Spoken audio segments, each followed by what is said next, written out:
If you don't think there's hope for the world, why bother going on? You haven't seen the world, so you don't know. You keep going for family. Hello, Neil. Hello, Merle. Hi. It is really amazing having here because I'm from gaming, right? And seeing video game become a show with HBO, it's really unbelievable. So, Neil, how it is to a long time in the gaming industry, and we know that Hollywood never looked so much to gaming in the last 3 decades, right? And now we have a game being made into a show at HBO with this size. It's really amazing. How it is to you? Oh, it's incredible. I don't even know how to describe it. It's like, I think about The Leftovers, The Wire, oh my God, I'm blanking, Watchmen. All these shows are like some of my favorite stories of all time. Not just shows, but stories of all time. And to think that The Last of Us is going to be amongst them is such a surreal experience.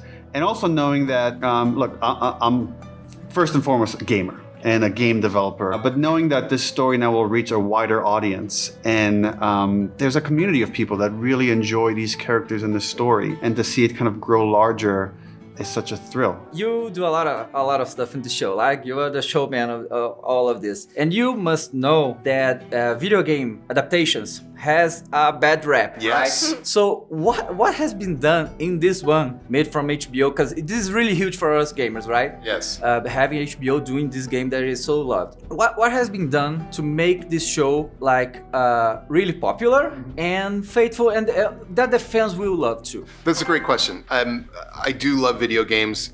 Like everyone, I am aware that video game adaptations struggle. I think there are a lot of reasons for that. I think in part it's because certain video games just don't have the strongest story and characters and relationships. They have great gameplay or great world building. So people have to create a lot of stuff that wasn't in the game, and now who wants it, who is it for? Also, video games are designed to be played. You're supposed to be immersed, and gameplay is such a part of it. And television we just watch. So for Neil and for me, I think the first thing we said in a good way was we're starting with a game that has an amazing story with amazing characters and incredible relationships. And then the two of us, I think in the smart way, made it a TV show. We did not say, oh my God, we have to do everything exactly like the game. We have to carry the spirit of the game and the soul of the game. There are moments that we replicate faithfully and perfectly.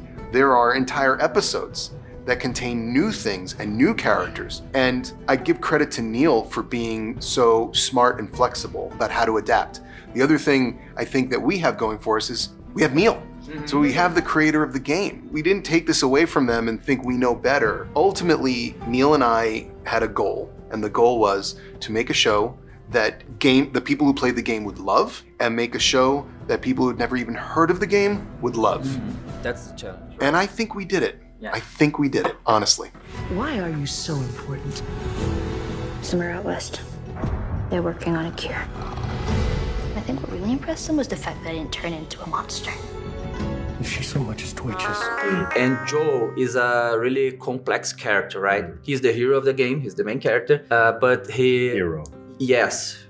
Yeah. In The Last of Us, the lines are blurred, right? Like he has a really huge trauma and he becomes a different person, right? And in the game, we see that. You have to play a character that is the hero of the show, blurs the line between being a hero and being a villain too, right? He is really complex. He is crazy, violent. And how was this challenge to make the character that is so complex, and you have to be the hero, but at the same time, being the guy that we don't know what he really is, right? There's so much source material to draw from, and also the love that Craig Mazin has for the game, and to team up with the creator of the game, that puts me and the other actors, particularly myself and Bella Ramsey, in such good hands that what we have on the page really does most of the work. And then beyond that, we can only imagine what it would be for somebody playing the game to go through the journey of the evolution and this kind of arc of being a hero and discovering what you're capable of, what you will do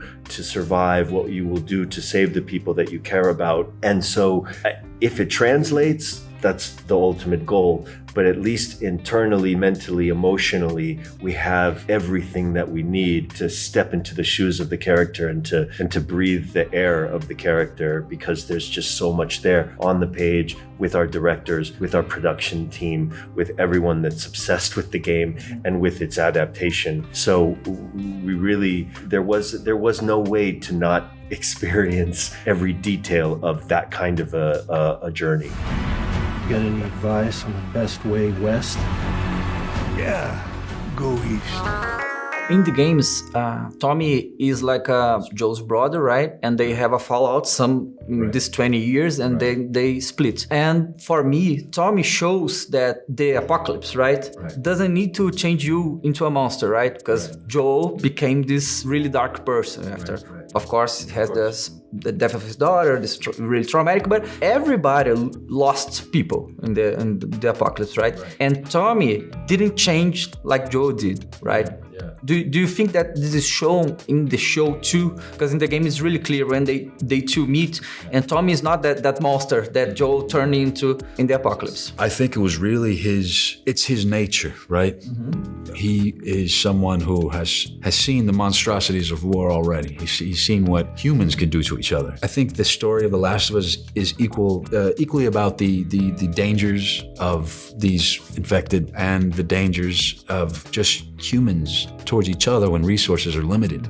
And I think that he knows this. He's seen the worst of mankind, and I think it's already in his nature to be balanced in that way, in terms of how he responded to the world as it became. It was already in his spirit to be that way, and I guess he had a greater defense against becoming a monster. The world, right? Bro, you played Marlene in the games, right? Yeah. So when you came to the production, I think that you were the only one that knew everything about the game when you got in the show, right? Yeah, some of the voice actors did come in different roles, but I'm the only character to play the same character in both iterations. The most glaring thing that threw me off when I first stepped into it, as I realized walking into Marlene, I always had Neil's like quiet in my ear, and so and there was always this just I guess kind of knowing. So to communicate about and within Marlene in a different way without that kind of symbiotic, almost like emotional umbilical cord, it was something that I had to recalibrate to actually walking her out and walking in her shoes rather than representing something that another artist would elaborate on later was a hurdle that I needed to step over before I could immerse myself into the new genre. I remember Merle called me one day and she's nervous about playing Marlene on the show. And I'm like, why are you nervous? You helped come up with this character. Like, this is such a collaboration. And when you talk backstory and stuff, but she's Marlene. There's I can't see it a different way. You have a greater purpose than any of us could have ever imagined. So Bella, you play Ellie, of course, right? Ellie, we have The Last of Us 1 and we have the part 2, right? And she's such a huge character in gaming, right? Do you knew Ellie before being called to the show? Do you play video games at all? I don't play video games. No. I have like a Wii that I play Mario Kart on occasionally, like once every 3 months. But I'm not like a gamer. Mm-hmm. But I had heard of The Last of Us and I'd heard of Ellie because she's so iconic and I'd seen various like news stories about her and about the game. So I had heard of it. But yeah, I'm not a gamer myself. But I mean, she's so cool, and it was so cool to be able to play her and to watch gameplay. Because I'm not skilled myself. I am going to try and play it now, though. I think that would be fun. Now you can. I have it waiting to play, and I just haven't got The best part is she is Ellie, and it's interesting. If you play the game and then you can, it's easy to fall into cosplay or imitation, which is fine. I mean, I love cosplay, and I'm sure we have a billion Ellies walking around here in Brazil right now. But to encompass that character, to be that person, requires something inside that is different than just, I watched something or I saw something. Ashley Johnson never watched anyone be Ellie. She just was. Made it, and that's exactly what Bella was. Yeah. And the person that I think maybe loves her the most is Ashley Johnson, which says a lot.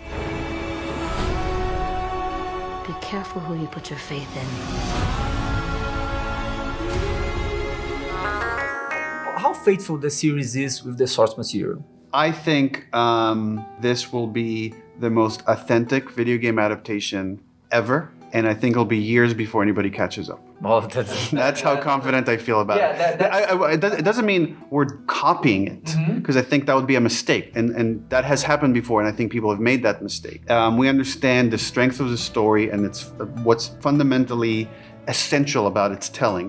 What's unique to video games that you shouldn't replicate in another medium because you will fall flat on your face. It just will not work. And then how do we deviate and expand on it in this other medium in a way that we couldn't in the video game?